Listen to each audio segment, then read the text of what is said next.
Hey, shalom, shalom, peace and blessings. Sword Ministry, Michael here, coming on with a quick video, quick point, quick topic while I'm traveling, my little business I have today. I was just driving down the street and I was just kind of meditating on some things and felt like doing a quick video and just speaking out loud, thinking out loud, what have you. And I was wanting to talk about masculinity and how manliness and the leadership role of a man has been attacked, is being and has been attacked in this country for quite some time now. Probably ever since the feminist movement, and from that time things have gone from just bad to worse, where a man who stands up and asserts himself and takes on that leadership role of the home is demonized, is looked down upon, is frowned upon, because the world and the rudiments of the world and the filthy, vile teachings of man of today's society has taught us that men and women are equal, and that's just not the case. Men and women are the furthest thing from equal, and I'll just say that a woman can never understand a man, a real man. And a man could never really truly understand a woman and what we think and how we feel and the types of emotions that we have. It goes against creation. At the beginning, Yah created them male and female, and there's a separation, there's a different, and we do have different roles as far as creation and as far as the Creator has created us and formed us. I've noticed, talking about manliness and masculinity, that all too often, people, men and women, tend to go from one extreme to another. And pertaining to being a man and leadership roles and masculinity, men a lot of times tend to go from one extreme to another. At one end of the extreme, you have a toxic, very overzealous, toxic masculinity, which is very militant, very vile in speech, very hard to be entreated, very standoffish, and just combative and, contentious. And then, on the other hand, you have a man who's effeminate, who's soft, who is so soft-spoken because they're afraid to offend somebody. They're afraid to say something that somebody might not like. They're afraid to assert the truth. They're afraid to stand up for themselves. They're so soft-spoken under the banner of love and gentleness. In my opinion, I believe that we're supposed to have a proper balance. The Bible teaches us that an unjust balance is an abomination with Yah. Going to the Tanakh, 1 Kings chapter 2, it's when King David is nearing and coming up on the end of his life, and he's talking to his son Solomon. And he's telling him, because Solomon has become king and to be a ruler and a leader of the nation of Israel. And he tells Solomon, he says, be strong and show yourself a man. Then he tells him,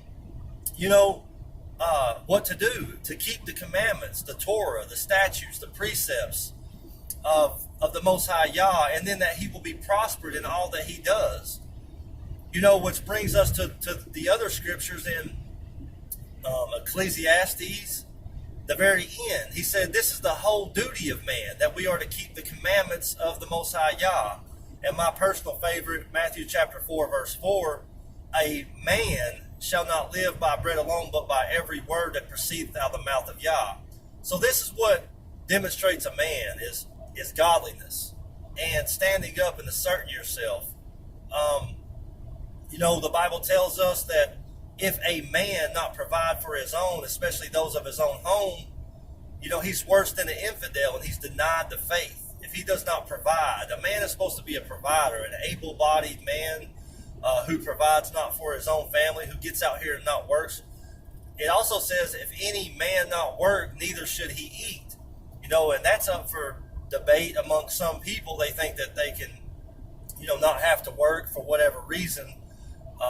In my opinion, an able-bodied man, there's no reason for him not to work. There's no good reason at all, zero, to quit their job and to, they think that YouTube is their employer, whatever.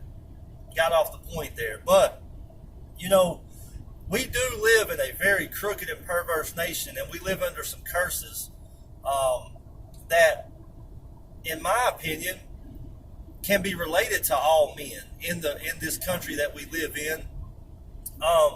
Women are facilitated, encouraged, condoned, celebrated, and influenced to usurp authority over their men. And it happens all too often. It's a Jezebel spirit that is rampant in this country. And if you don't believe me, all you have to do is research the law, go down to the courthouse and just sit in, order of protection court or family court or anything like that. Women have way more rights, way more influence, way more authority, and they are facilitated by the government, by the point of a gun at the police, and by the judges and their wicked court orders. They're encouraged to usurp authority over the men, which is an abomination in the Creator's sight. Because everything that this country stands for nowadays is anti-Christ, is anti-Bible, is anti-Word of Yah. And that's a fact. As I said, masculinity is under attack. There is a very cut and clear war against the man that's standing for the Word of Yah, because all those that live godly in Yeshua HaMashiach will suffer persecution. And, sometimes that persecution could come from your own household. A man's enemies may very well be those of his own household. And I kind of got off the point there. But, I believe that it's very important that we as men, especially those of us who are trying to take on the name, the image, the representation of the Messiah and of the word of truth, and be, lights in this crooked and perverse nation. I believe that it's important that we stand up for, asserting ourselves and asserting our voice and lifting our voice up without the fear or the risk of offending somebody. Most people that are very popular, they're chameleons, and that's why they're very popular, is because they're putting on one face for one group of people, one face for another group of people, or they're just putting on the persona that they feel like wants to be heard. And so, me personally, I don't want to compromise the truth, and I don't want to compromise my way of relaying the truth at risk of being not liked. So, like I said, just a quick food for thought. Man up. Be strong. Show yourself a man. Assert your voice. Lift up your voice. Take charge of your homes. Be the leader of your homes. And I know sometimes it can be hard, especially, as I said, when the woman has every tool available to her to usurp authority over a man. But sometimes we're going to have to suffer for righteousness' sake as men. Sword ministry, keep your sword sharp.